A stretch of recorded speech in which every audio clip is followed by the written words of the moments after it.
Hi, welcome to திலோ aari creative. இன்றைக்கி என்ன class பார்க்க போகிறோன்னா 37 பார்க்க போகிறோம். நம்ம 36 கிளாஸில் ஜர்தோசி அப்படின்னு சொல்லிட்டு ஒரு டாபிக் எடுத்திருந்தேன். நான் என்ன ஜர்தோசின்றது ஏற்கனவே உங்களுக்கு நான் சொல்லி கொடுத்துருப்பேன். நான் எடுத்திருந்த நீடில் பார்த்தீங்க அப்படின்னா ஹேண்ட் நீடிலில் உங்களுக்கு நான் ஸ்டார்ட் பண்ணியிருந்தேன். ஹேண்ட் நீடிலில் இப்போ நம்ம அடுத்து பார்க்க போகிறது பார்த்தீங்க அப்படின்னா ஸ்டெம் ஸ்டிச் பார்க்க போகிறோம். நம்ம ஹேண்ட் நீடிலில் நேற்று பார்த்தீங்க அப்படின்னா செயின் ஸ்டிச் சொல்லி கொடுத்துருந்தேன். இன்றைக்கி ஸ்டெம் ஸ்டிச் சொல்லி கொடுக்க போகிறேன். இந்த ஸ்டெம் ஸ்டிச் கிளாஸ் நான் ஏற்கனவே உங்களுக்கு எடுத்திருக்கேன்.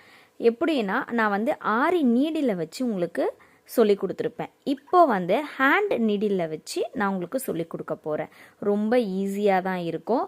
நீங்கள் ஆரி நீடிலில் எப்படி போட்டிங்களோ அதே மெத்தடு தான், ஆனால் நீடில் மட்டும் நம்மளுக்கு சேஞ்ச் ஆகுது இல்லையா? இப்போது இந்த மெத்தடில் போட்டிங்கனாலும் இதுவும் ஈஸியாக தான் இருக்கும். ரொம்ப பார்க்கறதுக்கும் இது நல்லாயிருக்கும். இதுவுமே நான் சொன்ன மாதிரி தான், லேயர்லேயும் கொடுக்கலாம். எங்கேயாவது ஸ்டெம் கொடி டிசைனு இந்த மாதிரிலாம் கொடுக்கும் போது இந்த ஜர்தோசியை நீங்கள் கொடுக்கலாம். இதுக்கு தேவையான மாதிரி ஜர்தோசியை இந்த மாதிரி கட் பண்ணி உங்களுக்கு தேவையான அளவுக்கு எடுத்துக்கோங்க. இதை வச்சு தான் நம்ம பண்ண போகிறோம். ஈவனாக எடுத்திங்கன்னா தான் டிசைன்ஸ் கரெக்டாக நம்மளுக்கு அந்த லேயருக்குலாம் சூப்பராக வரும். நீங்கள் சைஸஸ் மாறி மாறி எடுத்தீங்க அப்படின்னா நம்மளை கரெக்டாக வராது. நான் உங்களுக்கு முன்னாடி சொன்ன மாதிரி தான் நம்ம ஜர்தோசியை எப்படி கட் பண்ணணும்னு சொல்லிட்டு நான் கிளாஸ் போட்டிருப்பேன், அதை போய் பாருங்கள். இப்போ பாருங்கள், நான் ஃபஸ்ட்டு இந்த இடத்துல ஸ்டார்ட் பண்ணுறேன். நீடில் உள்ளே விட்டு வெளியில் நம்ம எடுத்துகிட்டு வந்துடணும். நூலை அதே மாதிரி கோத்து வச்சுக்கணும். ஒவ்வொரு ஜர்தோசியாக தான் கோக்கணும். நம்ம நிறைய கோத்து இந்த மாதிரி லைன் பை லைனாக நிறைய கோத்து வச்சுட்டு பண்ணக்கூடாது. 1 by 1 தான் கோக்கணும். 1 by 1 கோத்து தான் நீங்கள் என்ன பண்ணணும், பண்ண ஆரம்பிக்கணும். இப்போ பாருங்கள், அதே மாதிரி ஜர்தோசியை கோத்து உள்ள இந்த இடத்துல இங்கே பாருங்கள், இந்த இடத்துல வச்சுட்டு இந்த ஜர்தோசியை இப்படி ஸ்லாண்டிங்காக இப்படி படுக்கிற மாதிரி நம்ம அந்த இடத்துல நீடியில் குத்தணும். கரெக்டாக அதுக்கேற்ற மாதிரி நீங்கள் நீடியில் உள்ள ஸ்ட்ரெயிட்டாக ஃபஸ்ட்டு ஒன் மட்டும் ஸ்லாண்டிங்காக இருக்கிற மாதிரி இருக்கும் உங்களுக்கு. பாருங்கள், தெரியுதா? இதுதான் ஃபஸ்ட்டு ஸ்டெப்பு. இப்போது அடுத்த ஸ்டெப் பாருங்கள். இப்போது இந்த இடம் இருக்கு இல்லையா, இந்த ஜர்தோசிக்கு சென்டர் பார்ட் இது பாருங்க, நான் எங்கே விட்டுருக்கேன் தெரியுதா? Centre part. இந்த மாதிரி சென்டர் பார்ட்டில் இருந்து தான் அடுத்ததாக ஸ்டார்ட் பண்ணணும். ஒரு ஜர்தோசியை ஸ்லாண்டிங்காக படுக்க வச்சுட்டு அடுத்தது முடிஞ்ச இடத்துலேருந்து இங்கேருந்து ஸ்டார்ட் பண்ணக்கூடாது. இந்த ஜர்தோசிக்கு சென்டர் பாயிண்ட்லேருந்து நீங்கள் ஸ்டார்ட் பண்ணிக்கணும். அதே மாதிரி அடுத்த ஜர்தோசியை என்ன பண்ணணும், நீங்கள் உள்ளே விட்டு எடுத்துக்கோங்க. இப்போ பாருங்கள், இந்த ஜர்தோசி என்ன பண்ணணும், அதே மாதிரி தான் ஸ்லாண்டிங்காக கரெக்டாக அந்த லைன்லேயே தான் நீங்கள் குத்தணும். நீங்கள் லைனை விட்டு போகக்கூடாது. அதுக்கு தான் உங்களுக்கு லைன் போட்டு நான் சொல்லி கொடுக்குறேன். இப்போது அதே மாதிரி அடுத்த ஜர்தோசி எங்கேருந்து எடுக்கணும் அப்படின்னா, இந்த ஃபஸ்ட்டு ஜர்தோசி முடிஞ்சிருக்கு இல்லையா, இந்த முடிஞ்ச இடத்துல இருந்து நீங்கள் ஸ்டார்ட் பண்ணணும். இப்போ பாருங்கள், இந்த ஜர்தோசியை இப்படி விளக்கிட்டு இங்கே பாருங்கள், தெரியுதா? நான் எங்கேருந்து ஸ்டார்ட் பண்ணியிருக்கேன், முடிஞ்ச இடத்துல இருந்து. இப்போது நீங்கள் இங்கேருந்து தான் ஜர்தோசியை எடுக்கணும். இங்கேருந்து எடுத்துட்டு அடுத்த ஜர்தோசி அதே மாதிரி உங்களுக்கு தெளிவாக புரிஞ்சிருக்கோன்னு நினைக்கிறேன். ஃபஸ்ட்டு ஜர்தோசியை நம்ம ஸ்லாண்டிங்காக படுக்க வைக்கிறோம். செகண்டு ஜர்தோசியை எங்கே அந்த படுக்க வச்ச ஜர்தோசிக்கு சென்டர்லேருந்து எடுக்கிறோம். செகண்ட் ஸ்டெப்பில் என்ன பண்ணுறோன்னா, ஃபஸ்ட்டு எங்கே எண்ட் பண்ணியிருந்தோமோ அங்கேருந்து நம்ம ஸ்டார்ட் பண்ணுறோம். ஓகேவா? நீங்கள் இந்த ஜர்தோசி எவ்வளோ குட்டியாக எடுக்கிறீங்களோ குட்டி லேயரில் உங்களுக்கு வரும். நான் இப்போ பெருசில் உங்களுக்கு போட்டு காமிச்சிட்டு கீழே குட்டி லேயரில் நான் போட்டு காமிக்கிறேன். இப்போது அதே மாதிரி அடுத்தது எங்கே முடிஞ்சிருக்கோ, இப்போது இந்த ஜர்தோசி இது முடிஞ்சிருக்கு இல்லையா, செகண்டு போட்ட ஜர்தோசி இந்த இடம். அப்போது இந்த இடம் எடுக்கிறோன்னா இப்படி கரெக்டாக இங்கேருந்து தான் நம்ம எடுக்கணும். பாருங்க,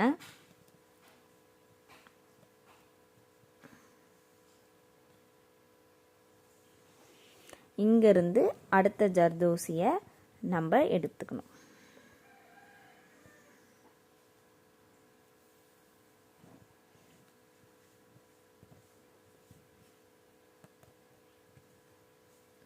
இதே மாதிரி 1 by 1 நீங்கள் போட்டுக்கிட்டே என் பண்ணி கடைசி வரையுமே கொண்டு வந்தீங்க அப்படின்னா இதுவுமே நம்மளுக்கு ஸ்டெம் ஸ்டிச்சு ஜர்தோசி மாடல் வந்துடும்.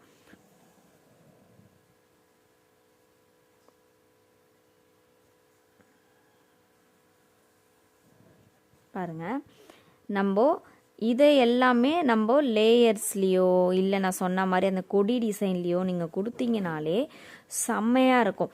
இந்த ஜர்தோசி வந்து இதுதான் கலர் கிடைக்குமான்னு இல்லை, உங்களுக்கு சாரீக்கு ஏற்ற மாதிரி கலர்ஸ் இதில் அவைலபிளாக இருக்குது. ஜர்தோசி எல்லாம் நீங்கள் கலர்ஸ் எல்லாம் பார்த்து வாங்கி கூட நீங்கள் மல்டி கலரில் கூட நீங்கள் என்ன பண்ணிக்கலாம், டபுள் கலர்ஸில் கூட நீங்கள் கொடுத்துக்கலாம். இந்த மாதிரி இதுவை டபுள் கலரில் கொடுத்துக்கலாம். நான் உங்களுக்கு ஒரு கிளாஸில் நான் டபுள் கலரில் கொடுத்து காமிக்கிறேன், நீங்கள் பாருங்கள் டபுள் கலர்ஸ்லலாம் எப்படி கொடுக்கறது அப்படின்னு சொல்லிட்டு 1 by 1 கிளாஸஸ் வரும். லைனாக பாருங்கள்.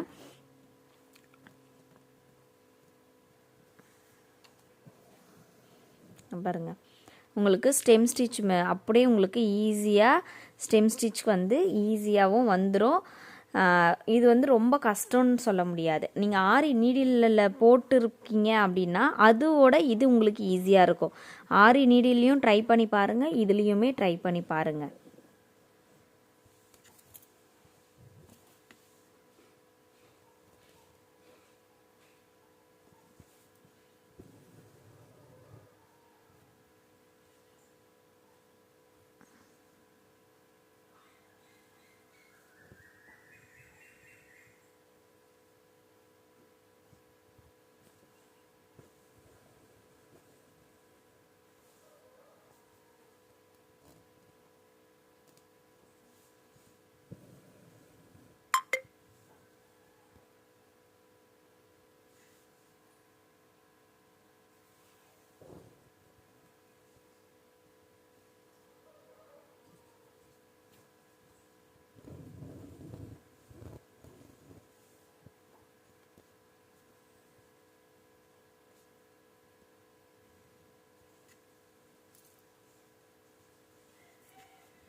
அவ்வளோதான்.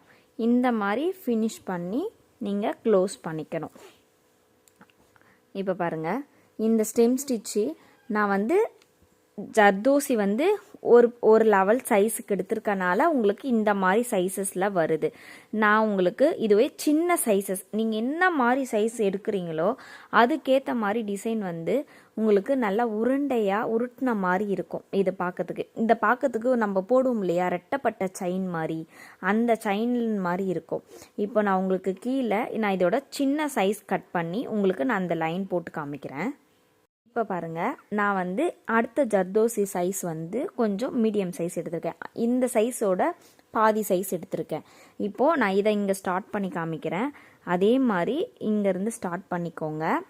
ஸ்டார்ட் பண்ணிக்கிட்டு நான் மேலே சொன்ன மாதிரி தான் ஒவ்வொரு ஜர்தோசியுமே ஃபஸ்ட்டு வந்து ஸ்லாண்டிங்காக தான் படுக்க வச்சிடணும் முழுசாக. அதுக்கப்புறம் தான் எங்கேருந்து ஸ்டார்ட் பண்ணணும் அப்படின்றத பார்த்தோம் இல்லையா, அதே மாதிரி தான். சைஸஸ் மட்டும் உங்களுக்கு சேஞ்ச் ஆகிருக்கும். மீதி மெத்தட் எல்லாமே ஈவன் மெத்தட் தான். இங்கே பாருங்கள், இந்த மாதிரி சென்டர்லேருந்தே எடுத்து ஸ்டார்ட் பண்ணிக்கோங்க.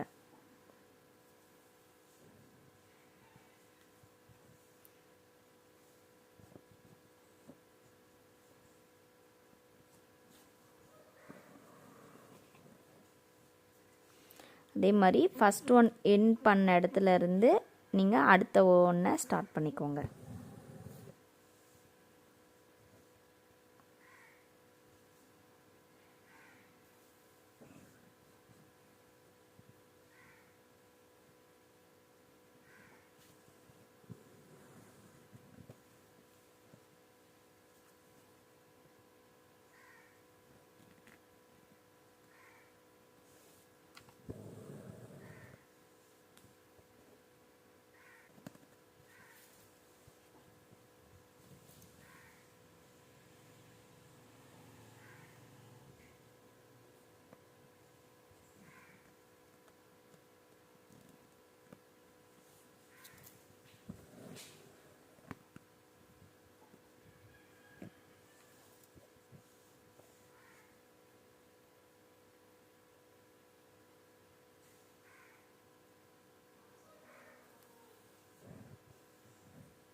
இப்போ பாருங்கள், நீங்கள் சைஸஸை மாறி மாறி நீங்கள் என்ன சைஸில் எடுக்கிறீங்களோ அதுக்கேற்ற மாதிரி நம்மளுக்கு சைஸஸ்ஸு சேஞ்ச் ஆகும். நீங்கள் இந்த மாதிரி வந்து சைஸ் எடுக்கும் போது நீங்கள் உங்களுக்கு ப்ளவுஸுக்கு ஏற்ற மாதிரி நீங்கள் பாருங்கள் எந்த மாதிரி சைஸில் போட்டால் நல்லாயிருக்கும் இந்த ஸ்டெம்மு அப்படின்றத நீங்கள் பார்த்துட்டு நீங்கள் அதுக்கேற்ற மாதிரி ஜர்தோசியை வந்து கட் பண்ணிக்கோங்க.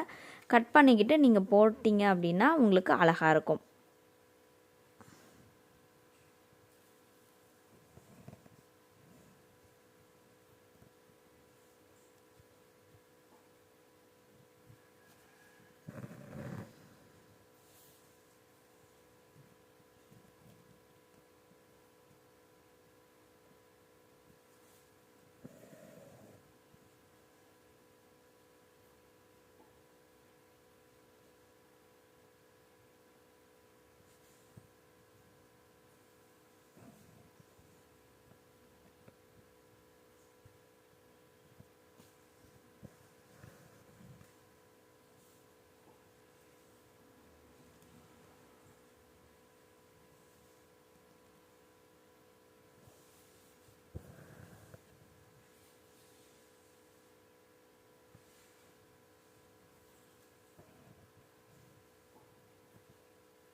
இப்போ பாருங்கள், நான் உங்களுக்கு பாதி வரையும் போட்டு காமிச்சிருக்கேன்.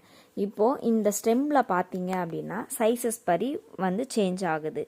இந்த ஸ்டெம்மை வச்சு என்ன பண்ணலாம், அடுத்தடுத்து என்ன இதில் பண்ணலாம் அப்படின்னு சொல்லிட்டு பார்த்தீங்க அப்படின்னா இந்த ஸ்டெம் ஸ்டிச்சை வச்சு கட் ஒர்க் கூட செய்யலாம் நம்ம. அதனால் நீங்கள் இந்த ஸ்டெம் ஸ்டிச்சை வந்து நல்லா வந்து கற்றுக்கோங்க. உங்களுக்கு நான் வந்து கட் ஒர்க் ஸ்டிச்சஸ்லாம் நான் வர கிளாஸில் எல்லா கிளாஸ்லேயுமே 1 by 1 உங்களுக்கு சொல்லி கொடுக்குறேன். இந்த ஸ்டெம் ஸ்டிச் பார்த்தீங்க அப்படின்னா ஜர்தோசியை வந்து நம்ம கட் பண்ணுற விதம் தான் இருக்குது. நம்ம என்ன சைஸில் கட் பண்ணுறோமோ அந்த சைஸ்க்கு ஏற்ற மாதிரி தான் ஸ்டிச்சஸ் வந்து நம்மளுக்கு மாறும். நம்ம அந்த சைஸஸ் வந்து சேஞ்ச் பண்ணி கட் பண்ணாலோ இல்லை வந்து பெருசாவோ ஒரு சின்னதாக கட் பண்ணாலோ நம்மளுக்கு வந்து லேயர்ஸ் வந்து கரெக்டாக வராது. அதனால் ஜர்தோசியை நல்லா கட் பண்ண பழகிக்கோங்க. இந்த ஸ்டெம் ஸ்டிச்சை நல்லா போட்டு பழகி பாருங்கள், ரொம்ப ஈஸியாக தான் இருக்கும். இதே ஸ்டெம் ஸ்டிச்சு ஆரி நீடிலில் பண்ணுறது எப்படின்னு பார்க்கணும் அப்படின்னா நான் கீழே டிஸ்கிரிப்ஷனில் வந்து கொடுக்குறேன். ஆரி நீடிலில் எப்படி நான் ஸ்டெம் ஸ்டிச் போடுறதுன்னு சொல்லி கிளாஸ் போட்டிருப்பேன். அதை போய் பாருங்கள். அந்த வீடியோ பார்த்தீங்கனாலும் உங்களுக்கு அதையுமே புரியும். ஓகேங்களா? இந்த கிளாஸ் எல்லாருக்கும் பிடிச்சிருக்கோன்னு நினைக்கிறேன். பிடிச்சிருந்தா லைக் பண்ணுங்கள், ஷேர் பண்ணுங்கள், கமெண்ட் பண்ணுங்கள். ஓகே, பாய்.